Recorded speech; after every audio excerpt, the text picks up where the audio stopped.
शेर अफजल मरवत साहब ने आज ट्वीट किया है कि अब वो किसी टॉक शो में नहीं जाएंगे।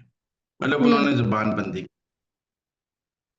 एक पीटीआई वाले उन पर इल्जाम लगा रहे थे कि 2018 में उनको वोट ही सारे 33 मिले थे। वो कह 33 रही मिनट। हैं कि मैं 2018 में पीटीआई के उम्मीदवार के हक में दस्तबरदार हो गया था और मैंने खुद भी पीटीआई को वोट डाला था। हम्म। कुछ वो पीटीआई के यूट्यूबर्स पर केस करना चाहते हैं, लेकिन मेरे ख्याल में शेर अफजल मरवत की इस बार माफी मुश्किल हो जाएगी। उन्हें पार्टी से निकाल दिया जाएगा और ये भी पीटीआई को अपने लिए नुकसान करेगी, क्योंकि मुझे नहीं लगता शेर अफजल मरवत को अगर पार्टी से निकाला जाएगा तो वो कोई कौमी असेंबली की रुकनीत से इस्तीफा दे देंगे। मुझे लगता है कि वो कौमी असेंबली में फाल किरदार अदा करेंगे। वो एक और फैसल वाडा बन जाएंगे।